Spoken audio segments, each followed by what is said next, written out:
Hello, everyone, and welcome to the BHBA annual Breaking into Entertainment panel. I'm Chelsea Cohen, a student ambassador for the Beverly Hills Bar Association and a current 3L at Loyola Law. I gladly welcome all of our panelists today, and I'll let each of them introduce themselves, give a little background on what they currently do. So I can go ahead and pass it over to Katrina to start, and then we can move on to David and Neville. Hi, everyone. My name is Katrina, and I actually just graduated Loyola Law School in May.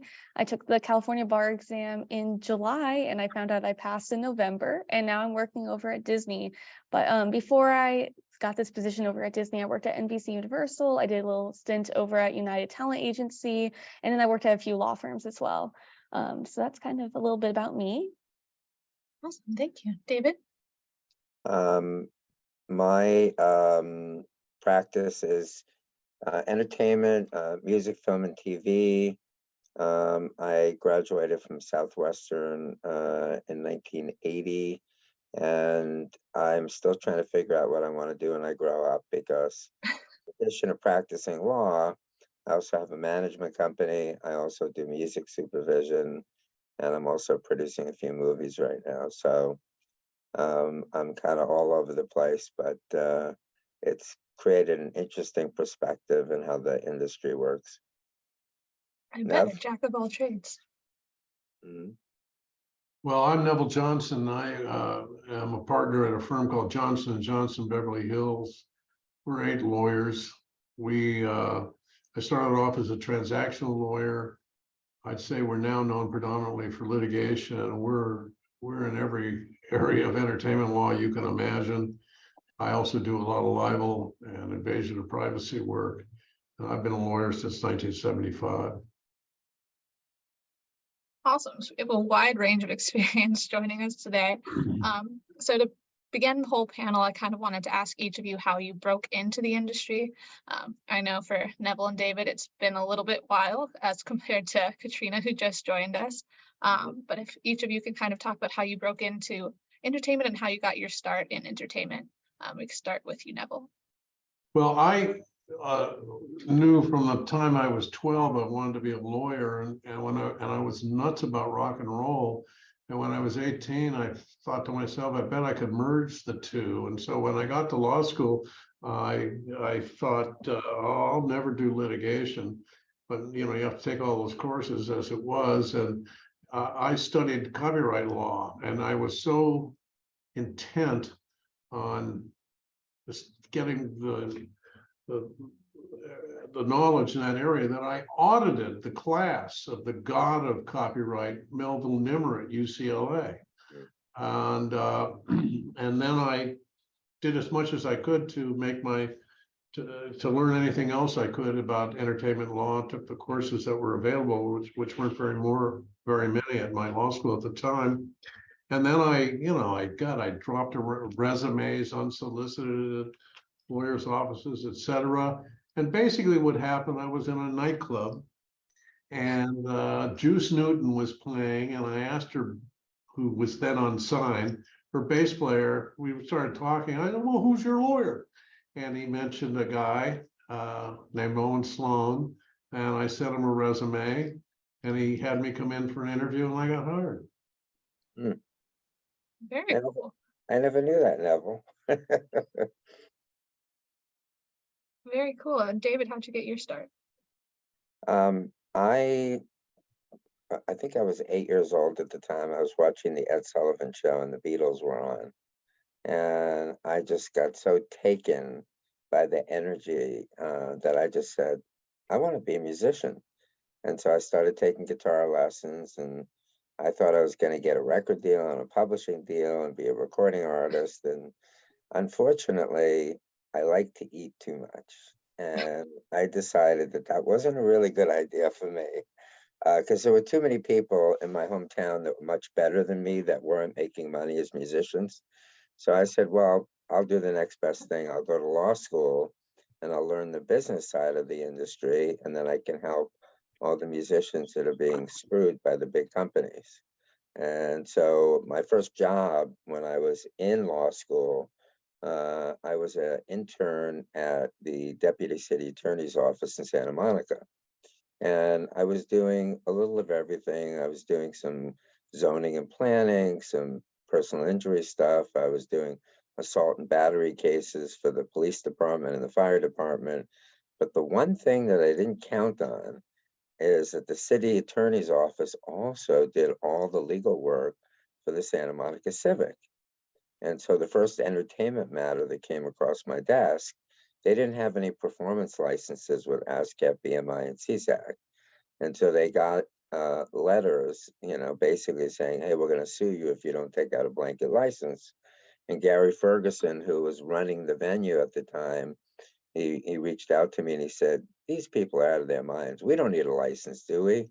And so I did, 2 weeks worth of research. I gave him a 25-page memo with all the cases. And that was really my entree into entertainment law. And from there, I got a job working for an entertainment firm in Century City. I came into the firm as a litigator, but I said to them, I really want to do transactional work as well. And they said, yeah, shut up, kid, just do the litigation and keep it. And slowly but surely, I weaseled my way into both departments at the same time, and then ultimately made the segue into being only transactional. But it was a difficult transition, but being a litigator first really, really helped me not only to formulate how you negotiate, but also my writing skills. So for me, that was a great way to segue from being a litigator to getting into entertainment transactional work. Very cool. Very interesting, actually. That's really cool how you ended up where you are now. Yeah. Katrina? Yeah, so when I grew up in a very creative household. My family took me to movies, took me to shows all the time, and I became obsessed with like behind the scenes content of like TV shows and movies I was watching. So I knew I wanted to always go into like the entertainment space, but I'm not very creative as a person. I can't dance, I can't sing. I wish I could do all those things, but instead I just enjoy that content. So I was trying to figure out a career path where I could be like surrounded by people who are so creative and help them in a way. So then I actually did like a mock trial class in high school, and I was like, oh wow, this is actually very fun. I like the like puzzle of putting cases together and all of this kind of like the legal side. So I decided I wanted to go to law school. So college, I did a typical, law school major. I did poli-sci and English. I got into Loyola Law School, and I chose a law school in Los Angeles because I did ultimately want to go into entertainment. I didn't know what type of entertainment though. I was open for anything. I was open for litigation, transactional, any of that. And then while I was at Loyola, I tried to take as many entertainment classes as I could. I joined the BHBA my first semester as a 1L, and that's where I actually met David Pierce. And he gave me my first opportunity to work at an entertainment law firm. And I'm very grateful for that opportunity because that ultimately allowed me to see the transactional side of things, the litigation side of things. And from there, I just knew I wanted to work in as many areas as I could while in law school. So then when I came out of law school, I knew exactly where I wanted to go. And that's ultimately what led to me applying to this job at Disney. Nice. Very So cool. Yeah. when you get married, Neville and I will put a band together and we'll be the music at the wedding. I'll call you after this chat then. I might as It'll be well a party plug for sure. myself now. I've released a number of albums and I'm on many videos on YouTube under the name Trevor McShane. Yeah, I also own a book company, and I also publish several books, including the authorized biography of John Wooden, the greatest coach in the history of athletics in America. So there you go. all right. Wow. And Much they're more all than lawyers. available. They're all available on Amazon. I know Very what cool. I'll buy right after. So jumping off of what Katrina said, you mentioned the different types of classes you took during law school because this is aimed at aspiring entertainment attorneys. Kind of wanted to get your advice from all three of you as to what should law students be thinking about now, what kinds of classes that you think they should be focusing on if it is available at their law schools. I do know a number of law schools these days, especially in LA, have entertainment programs now. So if you had any advice on the specific areas of the law that we should be focusing on, and we could start with you, Katrina. Sure. The best class I took was a class on the Hollywood guilds. Wow, that was just so, we went through the WGA agreement, DGA agreement, SAG-AFTRA. It was fast. It was a very dry class actually, but it was so important, and I would take that class all over again. And it's, to have that knowledge in this industry is huge. Another class I took was a practical class where we drafted different agreements, and I forgot what it was called, but it was offered at Loyola. Any opportunity to draft things hands-on, that was really great. Copyright, obviously, was a very fun class that I took. And just also take the bar classes too, because that's important to pass. Very true, very true. David? The class that I really enjoyed my freshman year of law school was contracts. I had a brilliant, young, exciting professor by the name of Doug Salem. And he just got me so motivated and energized to do this. And then from there, I was lucky enough, I studied with Avril Pazereau, who was teaching entertainment law at the time. And obviously copyright's really important. The one thing that I would stress to everybody really strongly is learn how to be a good writer. What we do every day is communicate the position of our clients in writing or on the phone. And if you're able to articulate it in a really clear and concise way, whether it's a contract, whether it's a brief, whether it's a memo, it's so critically important to being an effective attorney. Well, I would say for me, the best class would be the class I teach every year, 4-day seminar, legal and business aspects of entertainment law and media, and we do it from the beginning to end. And the deal is that we give them the practical knowledge. This is how it really works, and we name names and give them the inside scoop overall. But I don't know that they teach that anywhere else. I join in what David says. Writing is it's all about writing. I would say copyright law absolutely is de rigueur. You must have that a consummate or good working knowledge of copyright law. We use that every single day in our practice. I would say also to the extent libel and invasion of privacy, because those are very involved in the entertainment business as well, particularly in film and TV. But you know, when I was studying for the bar and taking the bar course, I remember a professor, one of the teachers saying, you know, it may seem boring to you now, but you're going to use this stuff, wills and trusts and corporations and criminal law, the rest of your career. And guess what? I have. Amazingly, all the time, community property issues. Wait till you get to community property in copyright law. It's a long and winding road. So those are my thoughts. The basics, of course, you've got to know the basics, and you're going to use them. You're learning them for a reason. That makes a lot of sense. Definitely pay attention to those bar classes. And then aside from classes, I know a lot of law students, especially here at Loyola, a lot of us have internships during the year and over the summer. Do you guys recommend taking any types of internships, or should students be focusing on in-house firms? Do you have any advice as to that as well, or even how to get an internship in entertainment, because it is such a niche field? Could start with you, Neville. Yes. Any internship you can get is highly advisable. And of course, sometimes it leads to employment overall. How do you get them? By being a good student and being well placed in your class, by knowing people.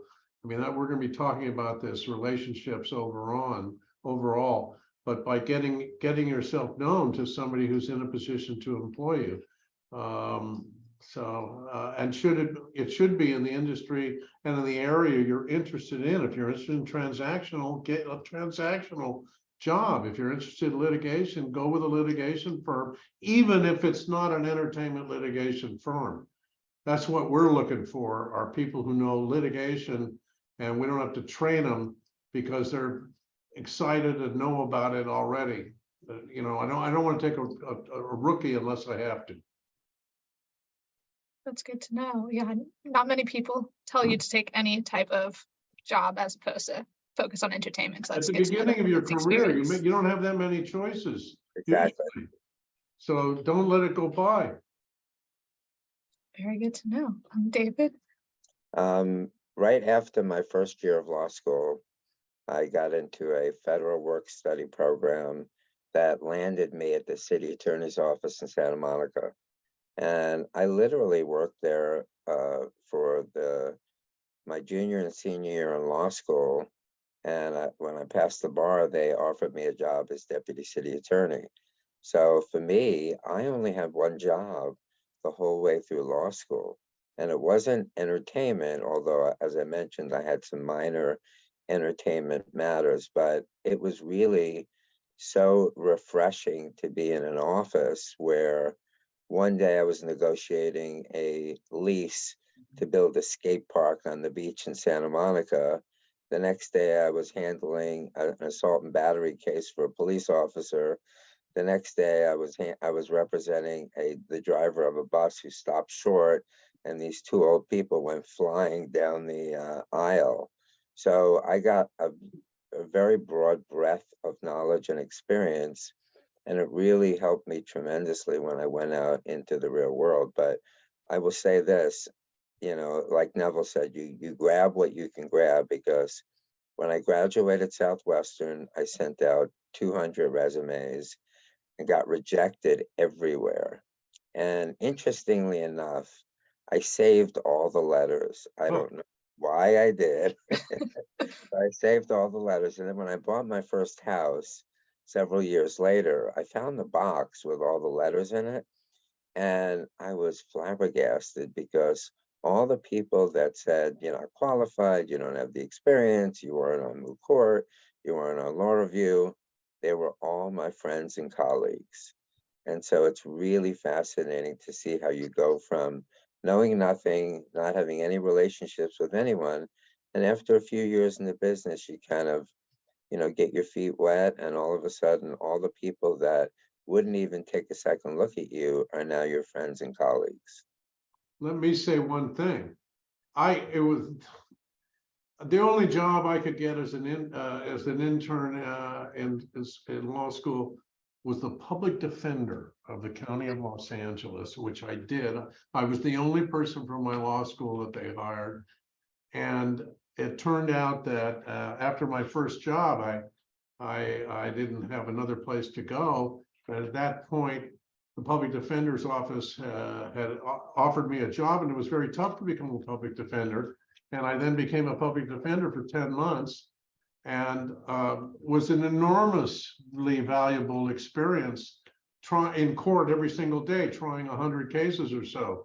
So who the heck knew? Never wanted to be a litigator, didn't want to be a criminal defense lawyer. And here I am today. So yeah, take that first job. Yeah. You can make it, yeah, you can learn from everything. Yeah, along those same lines, the guy that I was working for was a Harvard Law School graduate. He hated being in court. I became a certified law clerk. By the time I graduated law school, I had tried 3 cases and I had argued about 75 motions. I never, ever would have gotten that experience anywhere else. So I got very lucky, but being in government as a way of starting your career is a really, really valuable thing. The thing I like about entertainment so much is like everyone has a different story of how they end up in entertainment, and there is no wrong answer and there is no wrong way. I knew very specific early on that I really wanted to get into entertainment, but the problem, what happened my first year of law school, was the pandemic of 2020 started, and it shut down so many different opportunities, whether that be at studios. Entertainment was, as everyone knows, vastly changed. People couldn't film, all of that happened. So when I got that first opportunity from Pierce Law Group, I basically was researching, I did all the like COVID protocols on how we can basically go back and film in a safe environment. And that experience has honestly, that like doing that at that law firm, I've been able to like reflect back on so many different times, because we're still trying to keep our actors and directors as safe as possible with different COVID guidelines. But definitely take the opportunities that come to you, whether that is in entertainment or not. I was very lucky. Mine was an entertainment law firm, but after that entertainment law firm, I was able to bounce to like the Jim Henson lot. Then I was able to go to like United Talent Agency, and then like it kind of starts trickling in. Once you just need to like get that one person to give you that opportunity. But once you have that opportunity, you'll meet other people, and depending, your work will speak for itself a lot of time, and you'll be able to go whichever way is your path. So yeah, I was able to do a United Talent Agency thing because I was like, oh, maybe I'll be an agent. And then I was like, also working at Universal, there was a little conflicting schedules there. So I worked many hours, and I would suggest any law student do the same. It's definitely put in the work. Then everyone loves a student. Everyone wants to teach a student. Take advantage of that, soak up all the experience you can, wherever that experience may be, and you'll find your way. Awesome. Very good advice, Katrina.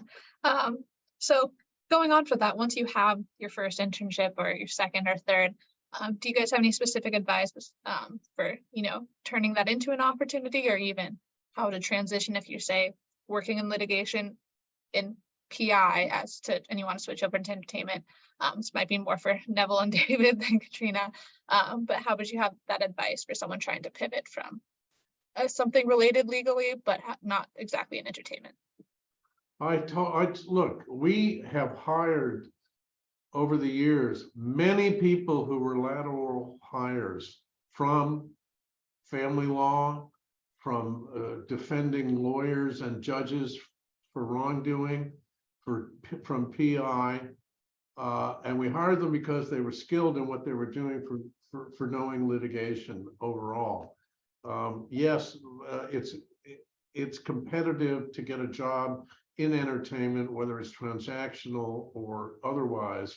But look, I've also had a number of employees who came in and we hired as litigators, and after a year or two, they said, I think I want to do transactional. We're going, no, but they leave us anyway, nonetheless. The point is that get your skills and go work clerk for a judge for a year. That is a tremendous opportunity overall. But just get that first job, whatever it may be, and more often than not, you'll get a job in entertainment if you have the classes and the internships and the enthusiasm that you need to show. I think that's one of the big attributes that you need to get into any job overall is enthusiasm. Obviously hard work as well, but there was nothing that was going to stop me, and there's nothing that's going to stop any of the people watching this if they make it apparent to the potential employer. Neville, you bring up a great point. At the beginning of my first year of law school, there was a huge group of people who wanted to do entertainment, and so many people applied, but then didn't get that first position, and they just trailed off. If you actually stick to it, if something you're interested in, if you follow the trades, that those topics do come up in interviews, so make sure you know what's happening. You will get here. It's all about confidence. I'll tell you one thing. One guy said to me one time, this is how he got an interview with me. He said, "You are my hero." All right. We're gonna have lunch. Yeah, when I was clerking at the Deputy City Attorney's Office, I put a notebook together of all of the assignments that I'd worked on while I was at the office. And it was everything from motion for summary judgment to leases to, complaints. And when I started interviewing, obviously I was trying to get a job as a litigator because that was my expertise, but having those writing samples to be able to show my potential employers was really, really important, because when they looked at it, the guy that hired me looked at my notebook and said, "You have more experience than my 5-year lawyers down the hall, and you just started practicing 6 months ago.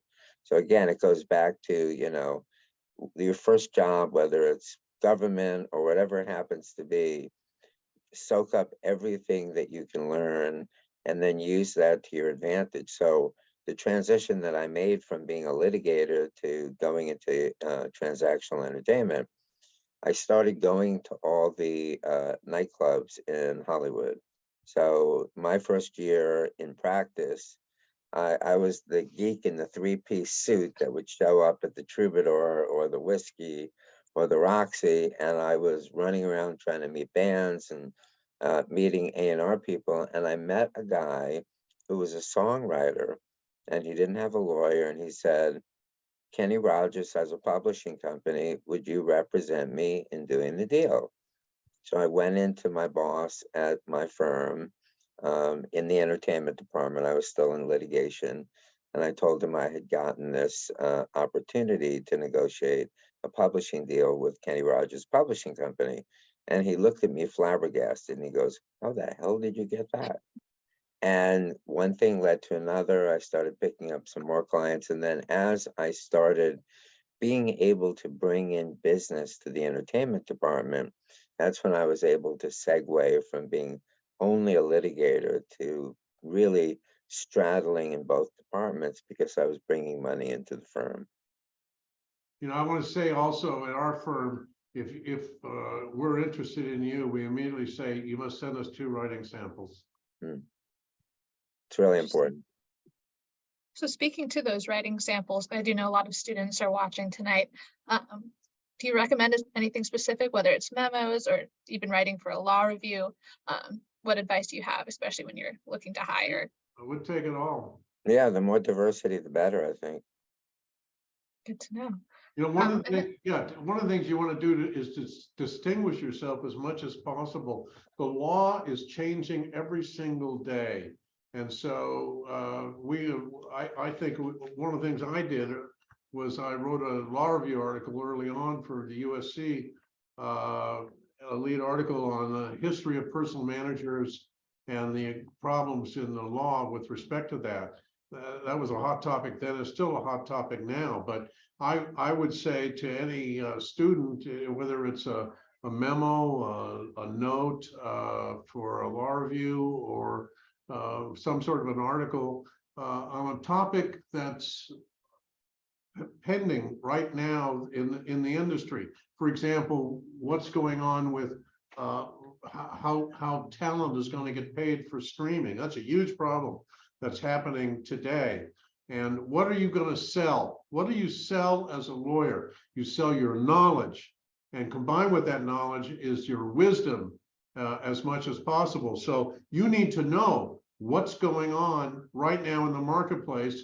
And if you can walk in and say, I know everything there is to know about deal making, as much as I could learn on one particular aspect of the industry, music or film or live performances or anything, that's gonna put your foot in the door and jam that door open. Right. I don't know if you remember this, Neville, but when the first time that we met each other, you had called me up and you asked me if you could interview me for that article that you were writing on the tension in personal managers. My boss, Henry Bushkin, managed Johnny Carson, and my other boss, Fred Gaines, managed John Travolta. So here I was in an entertainment firm, and the senior partners were doing management. So that intrigued me. I got involved in doing personal management, and that's how I ultimately met Neville. And ironically, and I don't even know if you realize this, Neville, but when you wrote the article, for some reason, I think I ended up on the first or the second page of the article. And because the article was read really at most of the law schools across the country, all of a sudden people were looking at me and saying, oh, you're an expert on this issue because you were in Neville Johnson's article. So it was funny. And I think I was 3 or 4 years out of law school, and that was the first time that we met each other.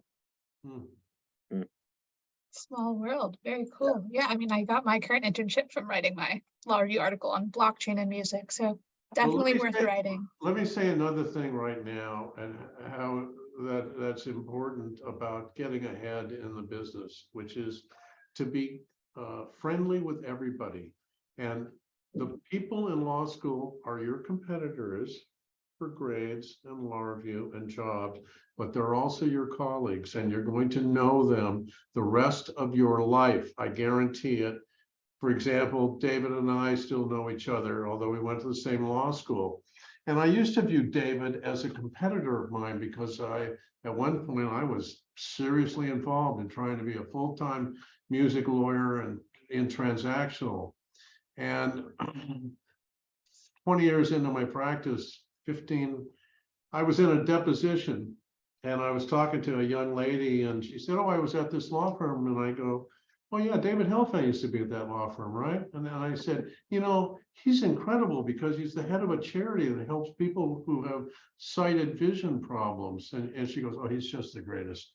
And then I was at a party across the street from my house, and I was saying, you know, I'd like to get my music into films. And this guy goes, "Well, I know this guy at Paramount Pictures." And I go, "You mean David Helfant?" He goes, "Yeah, I went to high school with him. He's just the nicest guy."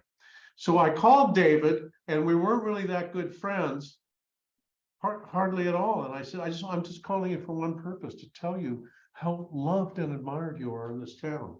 And he said, "You have got to be kidding." And I said, "No, it's totally true." And we've been great friends ever since and sent each other business, et cetera, et cetera. But that's my point, is like, get to know people. We're going to talk about networking, I'm sure. Maybe this is the way into it. Yeah, and it's not just your colleagues in law school. I'll give you an example. When I had my first entertainment job in Century City, there was a young kid who worked in the accounting department. And we were friends. I didn't really think much of it at the time. And you know, I was a lawyer, he was a clerk, but we were friends and we would go out to lunch. And ultimately, years later, he became the president of a bank and he was funding a lot of motion picture projects. And I called him up one time to talk to him about funding for a project. And we got together for lunch and he looked at me and he said, "You know, all the other jerks that you worked with in your firm, they would never give me the time of day. They treated me like I was a third-class citizen. You were the only guy in the firm that didn't care that I wasn't a lawyer. You treated me like a human being. And so I will tell you now, David, anytime you need funding for your movies, you come to me first. I won't even take the calls from your colleagues because they were such jerks to me. But you have an open door. You can be, you know, you can pitch me any projects you want, anytime you want." Now, at the time, I wasn't thinking, "Oh, I'm gaining an advantage." I was just being nice to the people that I worked with. So what Neville said is true. You never know if the guy that's sitting next to you is going to be the chairman of the board of Universal Pictures or the president of Columbia Records. And all of a sudden, you know, the fact that you were nice to them 10, 15, 20 years ago now opens up a major opportunity for you in your career that you never thought about.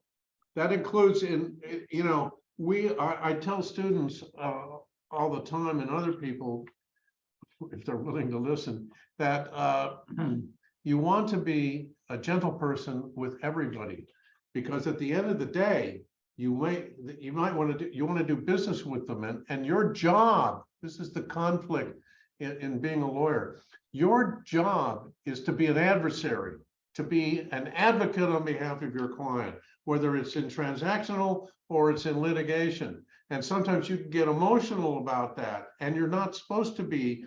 As a lawyer, you're supposed to be dispassionate overall. So what you want, you know, for example, in litigation, is you want to settle that case at the end of the day. You don't want that other lawyer to dislike you. And so you want to, without going over the line and being overly effusive, you know, make it as pleasant as possible and appreciate that their job is to do exactly what your job is as well. And I can't tell you how many times opposing counsel has referred a case to me or the defendant or whomever the other side was.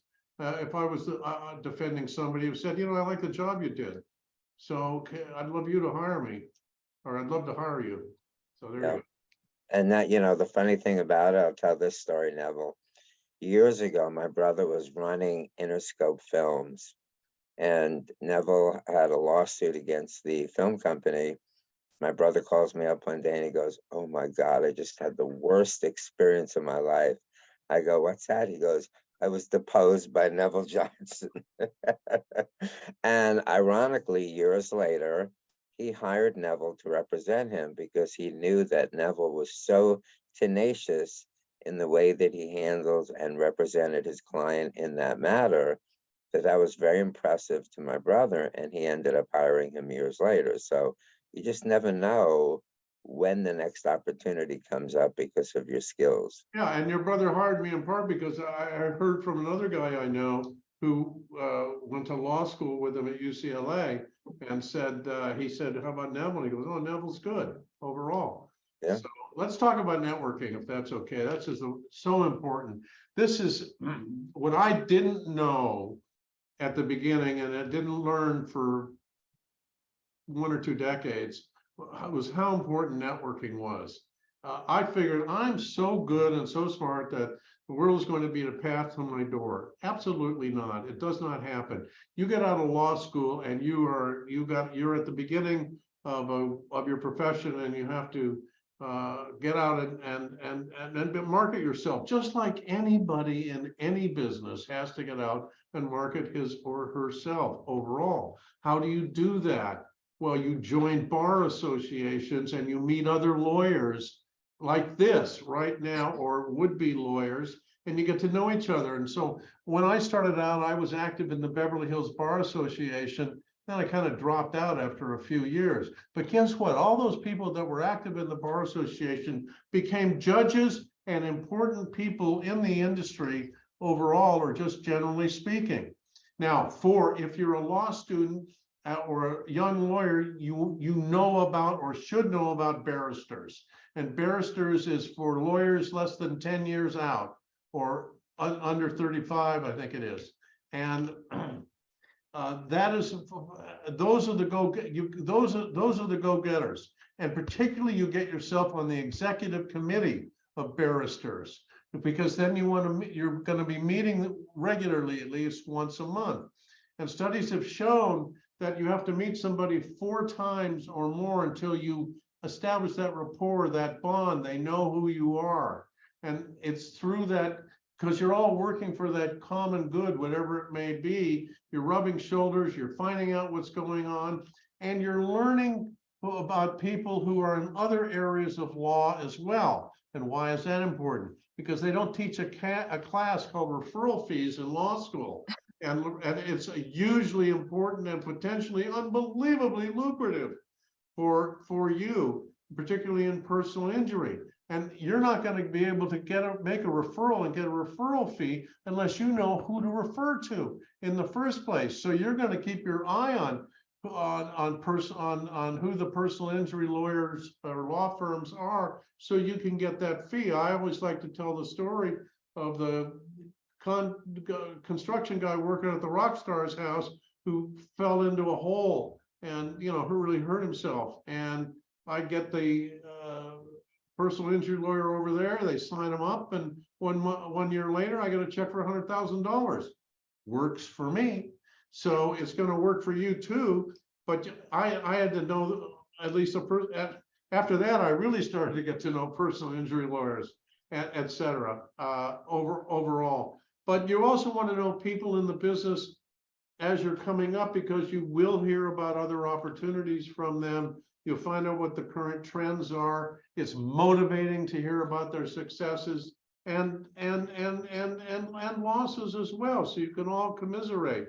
But you need to have that social glue overall. And so attend as many bar events as you can. They're starting to increase, notwithstanding COVID. And that's enough of that. Mhm. I also had a similar experience when I was a young lawyer. I got very, very actively involved in the Beverly Hills Bar. It's one of the most prestigious bars for entertainment. And so I thought, okay, I don't know a lot of people. This is a way for me to network and, become more familiar with who else is in town. And so I started by just going to the MCLE programs. Then I got involved in the entertainment section of the Beverly Hills Bar. And slowly but surely, I worked my way up to be co-chair. I spent 2 years as co-chair. And then from there, I graduated up and became a member of the board of the Beverly Hills Bar, and I spent several years on the board. So that was incredibly helpful for me in terms of credibility and networking. And also by being involved in the entertainment section, I put a lot of MCLE programs together where I was either a panelist or a moderator, and it put my face out in front of a lot of other people in the industry. So it was very, very effective. Another thing for me, because I'm so interested and active in the music industry, I joined the Recording Academy. And that was one of the greatest experiences of my career. Again, I started out as a non-voting member. I would go to all of their events, and they kept sending me these letters asking me if I wanted to run for the board. And I kept saying, no, I can't, I'm too busy, I don't have time to do that. And then finally, I got the letter in one year and I said, you know what, I'm gonna try doing this. And I was on the board of the LA chapter of the Recording Academy for 12 years. When I termed out eventually, I was the oldest and longest board member at the Recording Academy. I can't even begin to tell you the list of people that I met being on the board, from record presidents to record producers to songwriters to publishers to people that worked at the PROs. And that credibility was absolutely essential for me building my practice and my credibility. But also, the people that you meet in those environments become friends for life. And so years later, I just used an example, Big John Platt is the president of Sony Music. Well, Big John and I were on the board together at the same time. And, I can call him anytime I want, and he'll take a meeting because of our friendship from being on the board together.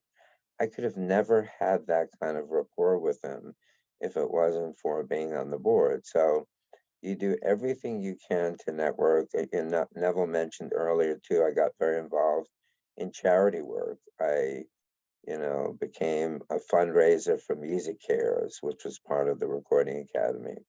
I got asked to be on the board of the Society of Singers, which was Ginny Mancini's charity. I got involved with an organization now. I'm the chairman of the board of the Guitar Center Music Foundation. It's a little time consuming, but the networking that I can do by being the chairman of the board is phenomenal. And so, you have to find an interesting balance between getting your work done, billing your hours, but also figuring out a way to meet people in the industry and give back to the community, because it will inure to your benefit over time. Yeah, let me say, I'm the former chair of the entertainment section of the Beverly Hills Bar. And what he's saying, and why you want to get in is, and can now help organize these panels. And that's what's so great, is because you call up somebody and say, I want to throw you a bunch of softballs in front of the industry. How do you feel about that? I'm just going to make you look good overall. And they're going, of course, do I know you? And and then you establish a rapport and a friendship with them. And guess what? Now I'm on the board of governors of the Beverly Hills Bar Association as well overall. Yeah. When I was the chairman, the 2 years that I was there, the two entertainment lawyers that were honored for Entertainment Lawyer of the Year, and I was the chair of the dinner committee. I hosted the event where Jay Cooper was given the award for Entertainment Lawyer of the Year, and Don Passman.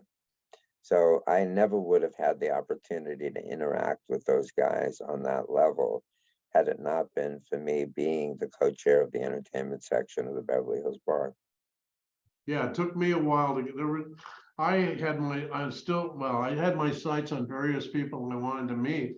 And, you know, sometimes it takes 2 or 3 or 4 or more occasions, but I went to UC Berkeley undergraduate, and as a result of my involvement with promoting the school overall, I met some very prominent alumni as well. So that's what you do. Yeah, 4 years ago, I was watching this panel, and it was in person back then because pre-COVID. But just being able to meet everyone at the BHBA, and then like shortly after I joined the executive committee for entertainment, and just meeting the people there, and like through just going to fun events at your school, that's all creating networking. Like randomly messaging people on LinkedIn, emailing people, you can get away with that as a student. And I would really suggest doing that. I used to do that in law school, and that's how I met David, actually. So you never know who you're going to meet. And just by doing that, like I said, you're just continuing to build your network, and you create friends that way who might later down the line help you. And by the way, usually there is a discount for students for all of these organizations, whether it's a recording academy, the Beverly Hills Bar, LA County Bar, whatever it happens to be. So, you know, the entry level to get in and get involved is much cheaper when you're a student. So, you know, even though you think, God, I can't really afford to spend the money, but you really can. And the amount of money that you spend to buy into the membership will inure to your benefit in ways that you couldn't possibly imagine years later. Yes, cannot emphasize enough joining either the BHBA, which is free for students actually, or any of the other bar associations or organizations involving entertainment, media, sports. Definitely discount for students, if not free. And speaking on that for networking, do you guys have any advice to students reaching out to you, whether it's email, if you want phone conversations? Is there a better method of students reaching out, or red flags, things they're doing wrong, anything in regards to networking? Because I know a lot of students stress about how to reach out to lawyers, especially law students. Well, Don't ask for anything on the first when you reach out. I'm so sorry to interrupt, Neville, but I feel like that's a really important thing. Don't ask for something. Like, I think the biggest ask could be like, oh, could you spare like 10 to 15 minutes of your time? I'd love to like learn about how you got to where you are, and maybe like about what you do. Don't ask for a job immediately. If you network correctly, that will happen later on, but and everyone knows. I feel like I can't speak for Neville or David, but I know that like if someone reaches in my DMs, like I'm happy to talk to them, and that goes for anyone listening today. If you want to chat anytime, I'm happy to talk about how I got any of my jobs and the internship process, the interview process, all of that. So it's just very important though to like establish the relationship first before you ask for things. I think you should be assertive and arguably even aggressive without being obnoxious. And that's what you have to be careful to do. They have sometimes people say, I want to do an informational interview. Okay, my philosophy, nobody helped me when I got out of law school. And I say I'm willing to talk to almost anybody right now to give back. And also I feel it's good PR for me if I'm a nice person to somebody else. And that's why I also want all of you people out there to be nice to people and pay it forward as much as you can. It will pay back at the end of the day. But sometimes people say, I want to have an informational interview. Okay, I'll talk to you sometimes. I got a resume the other day from somebody. I'll only say that she became a lawyer in Africa and came to America and taught herself American law and passed the California bar. I said, you come and talk to me, and I'm going to help you overall. So, try and get to the people you want to get to. There's a way to get to them. And what we've been saying, one of the conduits is via working on putting together programs at the Bar Association overall. But that's the bottom line, is that you need to have a relationship. They need to know who you are and recognize the face. I'll give you another example of a guy I knew who didn't have money and wanted to go to one of the talks of the programs of the BHBA, and I said, well, why don't you just be a guide, or whatever they call them, helping to seat people? And he did, and that happened 1 or 2 times, and guess what? We gave him a job. So eventually, as a clerk, and then he became a full-time lawyer for a while. Mhm. Yeah, He was around because he was around at the time. I'll give you an example of something that happened to me last week. I got a DM through LinkedIn from a person in New York who was on the New York board for the Recording Academy, and she had seen on my LinkedIn page that I was on the LA board. Never met her before, don't know anything about her. She reached out to me and she said, look, I'm looking for some contract work, and if you hear of anything, let me know. And I don't even know her. And 2 days later, I get a phone call from a headhunter who says, hey, I'm looking for someone to do some contract work. And I put the two of them together, and I actually think that she's gonna maybe get hired.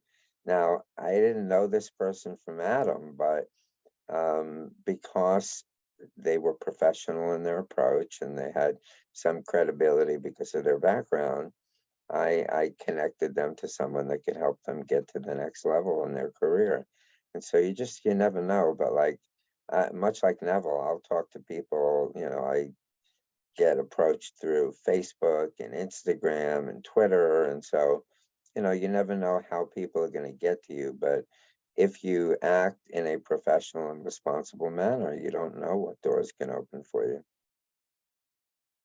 Very good advice. And then I have one more networking kind of question, because I know we're running kind of short on time. But I know a lot of law students, especially one else, reach out to me as a 3L asking for this advice. But in terms of networking, how would you recommend students follow up after the first initial call or first meeting with you? Because I know a lot of it's keeping your face to the game, as Neville mentioned. Your clerk was always around and you eventually hired him. So how do you kind of keep your face in people's heads and keep your name out there? Drop an email if there's something that just happened recently that might be of interest, or you can write a compliment and say, hey, I saw that you did this, and that's really exciting. I'm still available in case you're looking for something,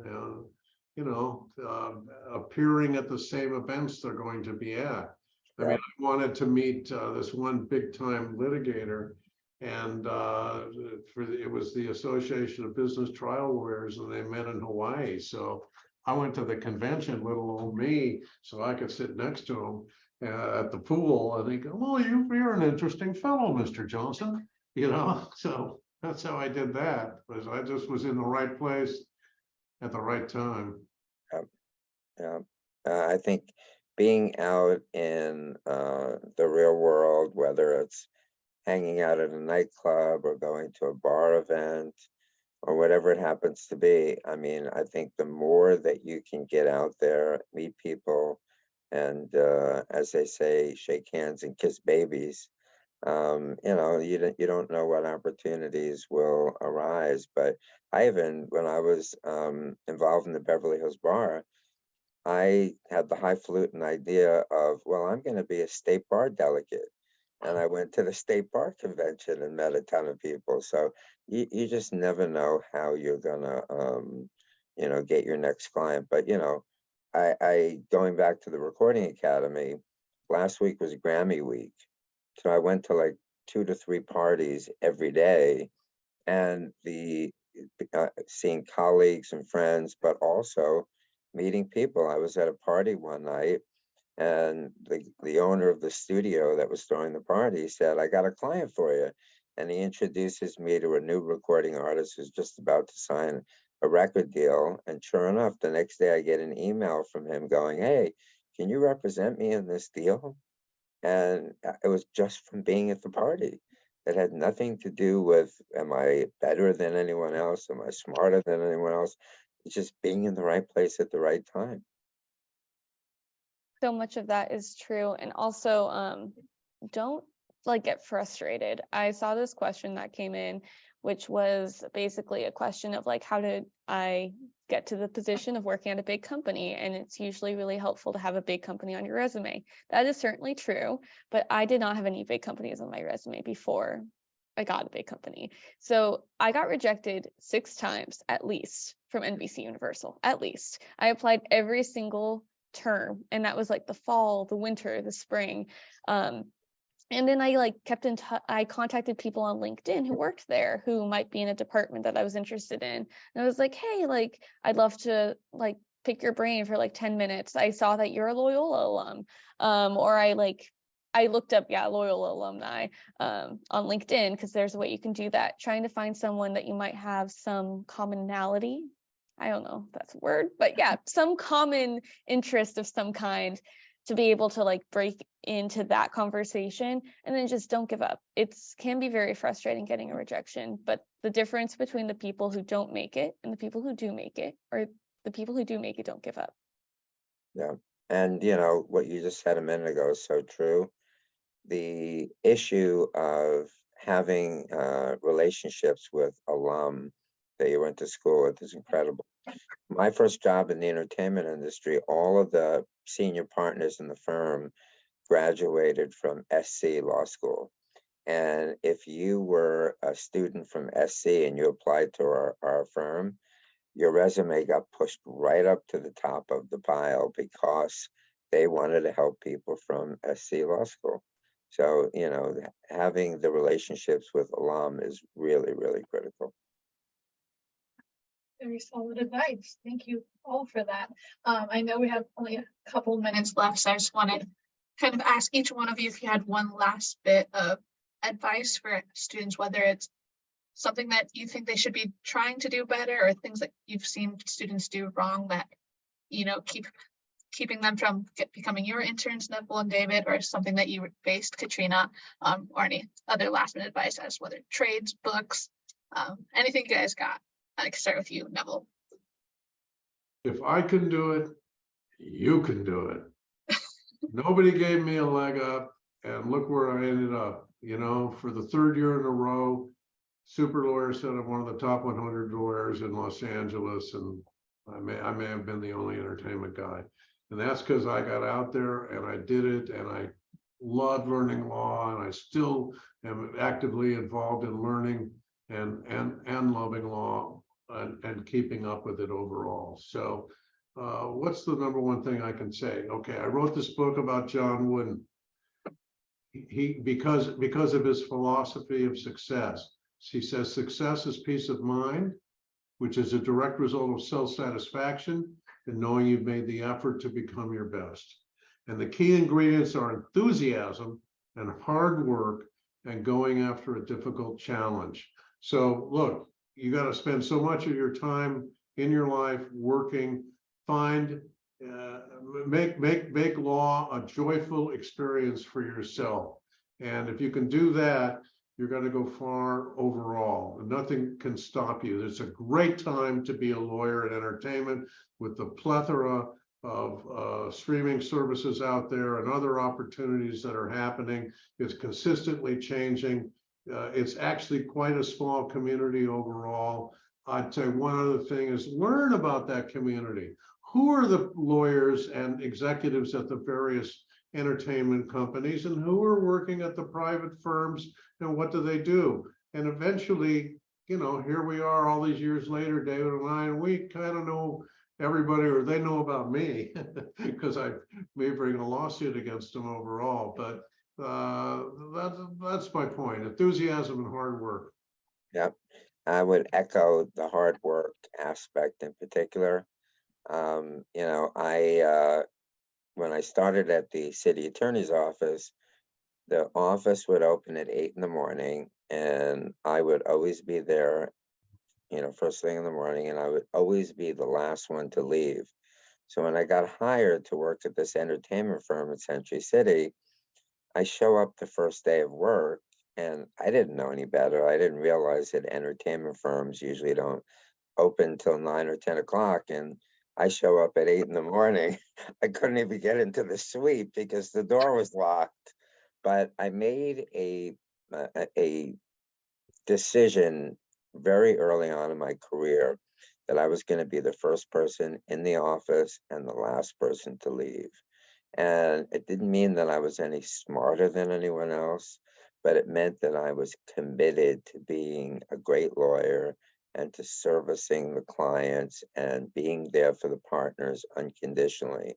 And that allowed me to gain credibility with my colleagues and to be given opportunities to work on matters for people that I wouldn't have gotten the opportunity to work on. One of my biggest clients when I was 25 years old was Johnny Carson. I mean, I grew up watching Johnny on The Tonight Show, but just because of my work ethic, Henry Bushkin asked me if I would do some stuff for Johnny. And that catapulted me in the firm because Johnny was the biggest client in the firm, and it gave me credibility with the other lawyers. So to me, the hard work and the ethic of having the other people around you know that if somebody comes to you at 7 o'clock at night and says, I got to get this contract out tonight for the client, and you're willing to stay there till 2 in the morning to get it done so that you're servicing the client, Yeah. you're gonna get ahead in your career. Both of what you guys said was so true. And also just find mentors. You'll find them through your networking opportunity. You find them through working. I found a great mentor at one of the first places I worked, and he created his own law firm, and then I was able to work under him.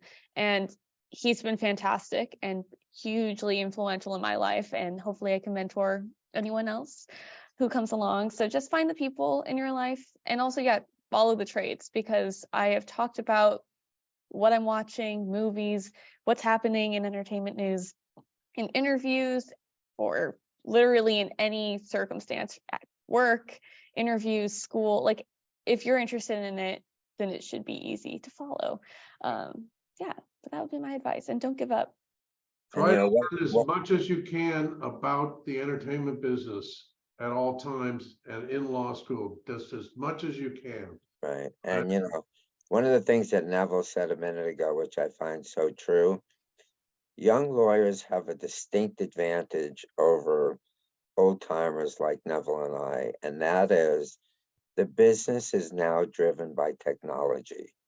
And for a lot of, I try and keep up with all the new technologies, but there's a lot of lawyers that don't even know how to use TikTok or Spotify.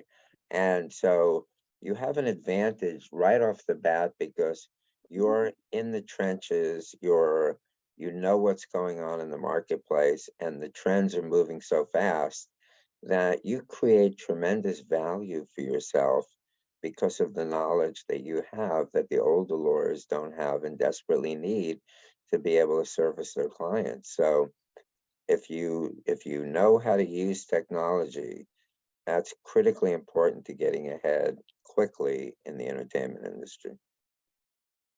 Very solid advice. Thank you all. I do know we're a couple of minutes over, but I would just like to thank Neville, David, and Katrina again for giving us your time and all the wonderful advice. And of course, to the BHBA for letting me be a moderator for all of you. But I hope everyone has a great night, and thank you all again. Thank you. Thank you.